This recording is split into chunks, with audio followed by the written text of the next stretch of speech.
Last 6 months थे, खुजली होती थी, चकत्ते से हो जाते थे, रेड पूरे शरीर में? पूरे शरीर में कहीं भी, और फिर कहीं भी चकत्ते हो जाते थे? कहीं भी चकत्ते हो जाते थे। फिर उनको बहुत ईचिंग होती थी, तो कुछ खुजलाते रहो और फिर थोड़ी देर बाद वो ठीक भी हो जाता था। बंदर जैसी फीलिंग आती थी मुझे कि मैं बंदर हूँ। मतलब वो कैसे? अरे मैं आपको क्या बताऊँ, कहीं भी बैठे रहो ऐसे ऐसे करते रहो, सब लोग शांत बैठे, मैं ऐसे ऐसे कर रही हूँ, कभी ऐसे ऐसे कर रही हूँ। मैंने बहुत इलाज कराए, अच्छा। एलोपैथी में बहुत डॉक्टर्स बदले, मुझे कहीं भी आराम नहीं मिला। फिर मैंने यूट्यूब पे आपका देखा, यहाँ पे आके कंसल्टेशन लिया आपसे। जितना एक्जिमा है ना, इनिशियली जो कोई ईचिंग है, ये सब तो भाग ही जाती हैं, लेकिन ये बहुत बड़ी, आपने बहुत अच्छा ये सारा डिसीजन आपका रहा। और मैं इनको बताऊंगा अभी कि आखिर अगर स्किन डिजीज में दोबारा तकलीफ ना, इसके लिए क्या करना। और भी कुछ तकलीफ थी ना आपको? मेरे को एसिडिटी की भी बहुत ज़्यादा प्रॉब्लम थी। अच्छा। हाँ, तो मेरे को हमेशा कुछ भी खाती थी तो मेरे को लगता था यही रखा हुआ है। अच्छा। और हमेशा अफारा सा लगता था, और ऐसे लगता था थोड़ी सी उल्टी जैसी सेंसेशन लगता था। फर्स्ट डे ट्रीटमेंट के बाद से मुझे कुछ भी फील नहीं हो रहा है ऐसा। क्या बात है। हाँ, और मेरी भूख उल्टा बढ़ गई है। मेरा वजन कम होना चाहिए था, मैंने 1 किलो बढ़ा लिया है इस चक्कर में। इतना खाया।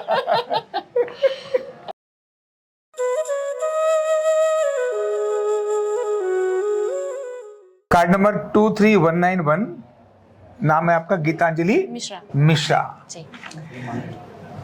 अभी तक आपने जॉइंट्स पेन, घुटना, कमर, कंधा, गर्दन के एक्सपीरियंस तो हजारों देखे होंगे, लेकिन न्यूरोथेरेपी से स्किन की बीमारियां भी ठीक होती हैं, ऐसा भी आपके अनुभव में आना चाहिए। क्योंकि हम जो है अर्धनारीश्वर चिकित्सा जो करते हैं, इस अर्धनारीश्वर चिकित्सा में जब इम्बैलेंस, कहीं कहीं डिसबैलेंस रहता है, तभी डिसीज आती है। डिसबैलेंस अगर क्रॉनिक हो गया तो डिसऑर्डर क्रिएट करता है, और फिर डिसीज आ जाती है। तो डिसीज को अगर ईज में बदलना है तो डिसबैलेंस को बैलेंस में कर दो, तो ऑटोमेटिकली डिसऑर्डर ऑर्डर में आ जाता है, तो बड़ी से बड़ी क्रॉनिक बीमारियां भी भाग जाती हैं, है ना। तो हम क्या तकलीफ थी गीतांजलि से पूछेंगे, कब से तकलीफ थी, क्या तकलीफ थी, और बताओ गीतांजलि क्या क्या था मामला? लास्ट 6 मंथ्स थे, खुजली होती थी, चकत्ते से हो जाते थे, रेड पूरे शरीर में? पूरे शरीर में कहीं भी, और फिर कहीं भी चकत्ते हो जाते थे? कहीं भी चकत्ते हो जाते थे। फिर उनको बहुत ईचिंग होती थी, तो कुछ खुजलाते रहो और फिर थोड़ी देर बाद वो ठीक भी हो जाता था। बंदर जैसी फीलिंग आती थी मुझे कि मैं बंदर हूँ। मतलब वो कैसे? अरे मैं आपको क्या बताऊँ, कहीं भी बैठे रहो ऐसे ऐसे करते रहो, सब लोग शांत बैठे, मैं ऐसे ऐसे कर रही हूँ, कभी ऐसे ऐसे कर रही हूँ। मुझे बहुत बड़ा मजा आता होगा। कितनी भी टेंशन हो, खुजल लो तो बहुत अच्छा लगता है।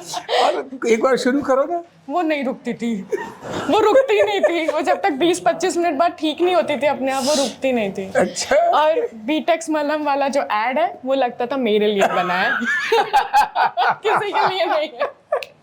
मुझे बहुत बंदर को सही में बहुत ज्यादा प्रॉब्लम थी मुझको। मैं आपको क्या बताऊं, मैंने बहुत इलाज कराए, अच्छा। एलोपैथी में बहुत डॉक्टर्स बदले, मुझे कहीं भी आराम नहीं मिला। अच्छा। फिर मैंने यूट्यूब पे आपका देखा, यहाँ पे आके कंसल्टेशन लिया आपसे। तो अच्छा, आपने यूट्यूब में कोई खुजली या स्किन तकलीफ वाला कोई देखा था, या ऐसे ही देखा चलिए? नहीं, वो मैंने ऐसे ही देखा था, और मैंने कहा चल के देखती हूँ। मैंने बहुत जगह ट्राई करा है, यहाँ पे भी ट्राई करते हैं, कर लेते हैं। हाँ, अच्छा। बट नेक्स्ट डे से ही मैंने दवाई नहीं खाई, और मुझे अच्छा। फिर ईचिंग भी नहीं नहीं, हुई। आप हर रोज दवाई लेती थी? हाँ, हर रोज दवाई। जिस दिन मेरे को जौन सी डोज मिस हो जाए, अगर सुबह की और शाम की में, तो जिस भी डोज को मिस करती थी मेरे को तुरंत होने लगती थी, खुजली होने लगती, तुरंत प्रॉब्लम होने लगती थी। अच्छा। और ये कहाँ होती थी पूरे शरीर में? पैर में, पीठ में, कमर में, कहीं भी उठ जाता था, अंडर आर्म में भी हो जाता था, हाथों में भी, कहीं पे भी, इवन फेस पे भी, आईज के, हाँ, आईज के ऊपर भी, यहाँ लिड्स वगैरह पे भी, कहीं भी हो। तो फिर डॉक्टर्स ने क्या बोला? मेडिकल डॉक्टर ने तो बस मेरे को दवाई देते थे, और कोई भी ऐसी कोई बताया नहीं उन्होंने स्पेसिफिकली कि ये डिसीज है। अच्छा, स्किन ट्रबल है, ठीक है, कोई बात नहीं, आप ये दवाई लिख देता हूँ, ये खा के 15 दिन बाद दिखा दीजिएगा, 20 दिन बाद दिखा दीजिएगा। मैंने बहुत दवाइयाँ खाई, बहुत तरह तरह की दवाइयाँ खाई, मैं हार चुकी थी। मैंने कहा यहाँ ट्राई करती हूँ, हो जाएगा तो ठीक, तो अच्छी ही बात है। उस सेंस में आपको ऐसा कौन सी चीज देखकर कोई ट्रस्ट आया था, या ऐसी चल पड़ी थी कि चलो मैं चलती आ रहा हूँ कभी? कहीं से क्या ऐसा क्लिक किया जिसने आपको लगा कि मुझे जाना चाहिए? एक्चुअली मेरी मदर का पिछले 2-3 दिन पहले ही ट्रीटमेंट शुरू हुआ अच्छा था। जी, यही चला था। हाँ, ओके वो स्पाइन में उनको दिक्कत है, हाँ। तो मैंने सोचा मैं भी करवा के देखती हूँ क्योंकि उनको थोड़ा रेस्ट मिला था। फिर तो मदर को थैंक यू बोलना पड़ेगा, है ना? क्योंकि मदर ठीक हुई, इसीलिए फिर उनका मैं करा लेता हूँ। नहीं तो स्किन वाले हमारे यहाँ कम आते हैं। हमें पता है कि हम सोराइसिस को भी अच्छा कर लेते हैं, जितना एक्जिमा है ना, इनिशियली जो कोई ईचिंग है, ये सब तो भाग ही जाती हैं। लेकिन ये बहुत बड़ी, आपने बहुत अच्छा ये सारा डिसीजन आपका रहा।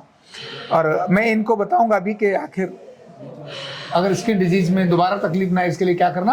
और भी कुछ तकलीफ थी ना मेरे को? एसिडिटी की भी बहुत ज्यादा प्रॉब्लम थी। अच्छा। हाँ, तो मेरे को हमेशा कुछ भी खाती थी तो मेरे को लगता था यही रखा हुआ है। अच्छा। और हमेशा अफारा सा लगता था और ऐसे लगता था थोड़ी सी उल्टी जैसी सेंसेशन लगता था। फर्स्ट डे ट्रीटमेंट के बाद से मुझे कुछ भी फील नहीं हो रहा है ऐसा। क्या बात है। हाँ, और मेरी भूख उल्टा बढ़ गई है। मेरा वजन कम होना चाहिए था, मैंने 1 किलो बढ़ा लिया है इस चक्कर में। इतना खाया।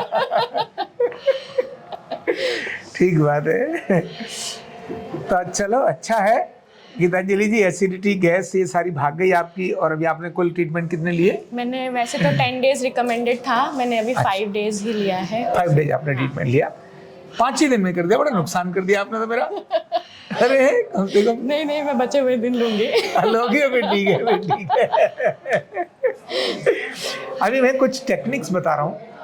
अगर किन्हीं को भी स्किन प्रॉब्लम आती है तो इस स्किन प्रॉब्लम में ये छोटी सी तरीका करते रहने से बहुत अच्छा रहता है। आप अपना बायां पैर निकालिए, ऐसे रख लीजिए, ऐसे।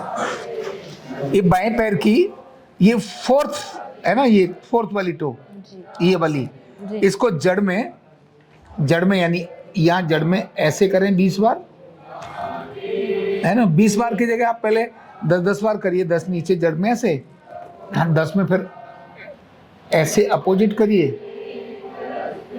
ठीक है ना। फिर यहाँ ऐसे करिए, इसके बाद फिर ऐसे करिए। तो 10 नीचे, इधर इधर, फिर इधर और इधर, ठीक है ना जी। ये गॉल ब्लैडर को एक्टिवेट करता है और इससे स्किन की डिजीज जिनको भी है वो कम होना शुरू हो जाती है। और केवल स्किन ही नहीं, अगर किसी गुस्सा हो जाता हो ना और ये करना शुरू करो तो वो भी ठीक हो जाता है। छल्ला, गुस्से वाला छल्ला पहनने की जरूरत नहीं है, केवल ये करने से ही काम चल जाता है।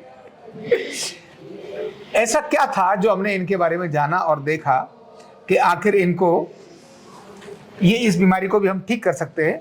तो इन्होंने जो सिम्टम्स बताए अपने, एक तो पेट ठीक नहीं था, ऐसा इन्होंने कहा, डाइजेशन ठीक नहीं है, ऐसा इन्होंने जानकारी दी, गैस, एसिडिटी, ये सब था। थोड़ा सा हार्मोनल भी इम्बैलेंस था इनका, हार्मोन्स भी थोड़े इम्बैलेंस थे आपके। और ईचिंग तो थी जो कंटिन्यू रहती थी। तो जब चेक किया तो उसमें इनका एसिड और एल्कलाइन ये दोनों इम्बैलेंस नजर आए। एसिड शरीर का बढ़ा हुआ है, एल्कलाइन शरीर का कम है। और साथ में इनके जो अर्धनारीश्वर चिकित्सा के अनुसार जो डायग्नोज करने वाले पॉइंट हैं, उन पॉइंट्स में भी अंतर नजर आया। बस हमने पहले दिन इनके इसी अर्धनारीश्वर के डिसबैलेंस को बैलेंस किया और पहले दिन ही बैलेंस करते ही इनके एसिडिटी कम हो गई, इनका डाइजेशन ठीक हो गया, जो केमिकल अंदर डिसबैलेंस हो रहे थे वो भी ठीक होना शुरू हो गए, मतलब डिसऑर्डर ऑर्डर में आना शुरू हो गया। तो अब बंदर वाली हालत इनकी दोबारा कभी नहीं होने वाली है ना। ये मुझे पहले तो मुझे समझ ही नहीं आया बंदर वाली क्या कह रही हैं आप, मुझे बंदर नहीं बनना पड़ेगा। फिर मुझे समझ आया, ओ बंदर ऐसे ही ऐसे करता रहता है। और वैसे एक बात ना, सबसे प्यारी अगर कोई एक बीमारी है ना तो वो खुजली है। अकेले बैठने के बाद भी बंदा आनंद में रहता है, वाह क्या, मतलब जो स्वर्ग में मजा नहीं मिलता ना, जो खुदा नहीं मिलता है। और एक बार क्या शुरू हुआ, वो नहीं रुकता। वो रुकता नहीं है, नहीं बिल्कुल नहीं। तो बेशक खून निकल जाए लेकिन जो आनंद है ना खुजली में है वो किसी चीज में नहीं है। अनुभव करके देख लिया है ना। पर आनंद ज्यादा भी बेकार होता है, हाँ। है ना।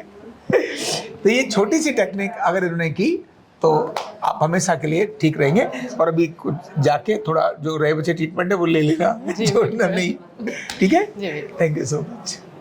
कंधा दर्द, गर्दन दर्द, कमर दर्द, गैस, एसिडिटी, माइग्रेन बहुत सारे रहते हैं, और अगर घुटनों की बीमारी आ गई तो एक एक कदम पहाड़ जैसे लगने लगता है और जिंदगी बोझ बन जाती है। बीमारी की कोई उम्र नहीं है।